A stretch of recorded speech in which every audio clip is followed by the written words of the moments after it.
Hi hello నా పేరు మోట లింగస్వామి. నేను ఒక 7 ఇయర్స్ నుంచి రియల్ ఎస్టేట్ సెక్టార్‌లో ఉండడం జరుగుతుంది. అయితే చాలా వరకు ఏమనుకుంటారంటే వారసత్వం అంటే ఏమిటి అని చాలా వరకు మనం డిస్కస్ చేయడం జరుగుతది. వారసత్వం అంటే మన తాతల నుంచి, తండ్రుల నుంచి మనకొచ్చేది రియల్‌గా వారసత్వం. కానీ మీరు ఒకసారి ఆలోచన చేయండి. ఇప్పుడున్న గ్లోబల్ ట్రెండ్‌లో వారసత్వం అంటే ఏమిటంటే, అంటే వాళ్ళు ఇచ్చిన దాన్ని మనం డబల్ చేయడం అనేది నిజమైన వారసత్వం రియల్‌గా చెప్పాలంటే. అంటే మనకు మన డాడీ గనక ఒక 2 ఎకరాలు ఇస్తే మనం 4 ఎకరాలు చేయాలి. ఒక్క ఇల్లు కట్టిస్తే మనం కంపల్సరీ మనం ఒక 2 ఇల్లు కట్టగలగాలి.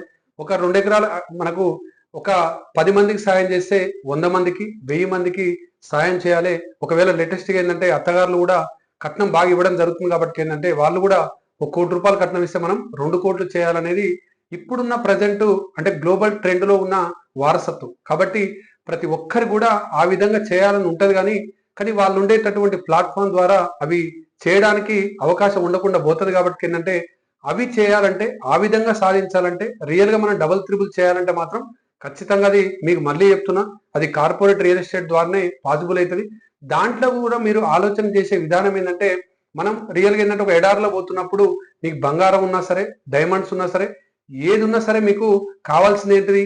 వాటర్ కావాలి. అంటే మనం రియల్ ఎస్టేట్ సెక్టార్‌లో కూడా సక్సెస్ కావాలంటే మాత్రం కంపల్సరీ సేల్స్ అండ్ టీమ్ అనేది చాలా ఇంపార్టెంట్ కాబట్టి ఏంటంటే మనకు వాటర్ ఏ విధంగా కావాలనో ఇక్కడ సేల్స్ అండ్ టీమ్ మీద ఆ విధంగా ఇంట్రెస్ట్ పెడితే మాత్రం కంపల్సరీ మనకు సక్సెస్ కావడం జరుగుతుంది కాబట్టి నా ఉద్దేశం ఒకటే మనం ఏ విధంగా పనిచేయాలంటే మనం 3D డైమెన్షన్ అంటారు. అంటే మనం ఆలోచన చేయడం, అదే విధంగా మనం వర్క్ చేయడం, అదే విధంగా మన వర్క్ గురించి చెప్పడం అనేది ఒకటే విధంగా ఉండాలి. మన మైండ్ ఏ విధంగా ఆలోచన చేస్తుందో మన పని అదే విధంగా ఉండాలి.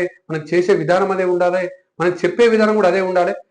అదే విధంగా మనం 360 డిగ్రీస్‌లో పనిచేయాలి. అంటే 360 డిగ్రీస్ అంటే ఇప్పుడు క్రికెట్‌లో సూర్యకుమార్ యాదవ్ అంటే ఇప్పుడు ఎంతో కాలం నుంచి వస్తున్న క్రికెట్ రంగంలో ఆయన 360 డిగ్రీస్‌గా పేరు పడిపోయిండు. అంటే ఆయన ఏ విధంగా వచ్చినా సరే కంపల్సరీ ఆ బాల్‌ని 6 4 కొడతాడు కాబట్టి ఏంటంటే 360 డిగ్రీస్ అయింది.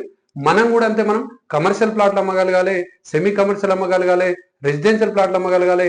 అంటే 360 డిగ్రీస్‌లో 24/7 మన ఆలోచన విధానం గనుక అట్లా ఉంటే మాత్రం ఖచ్చితంగా మీరనుకున్నటువంటి వారసత్వాన్ని డబుల్ కాదుగా మీరే ఒక రోల్ మోడల్‌గా ఉండేటటువంటి అంటే మీ పేరే ఒక ముందల 3 తరాలకు గుర్తుండేటట్టుగా సక్సెస్ కావడం అది కేవలం కార్పొరేట్ రియల్ ఎస్టేట్ ద్వారానే అయితది కాబట్టి ప్రతి ఒక్కరూ డిసిషన్ తీసుకోండి. ఖచ్చితంగా అనుకున్న లక్ష్యాలని నెరవేర్చండి. Thank you very much.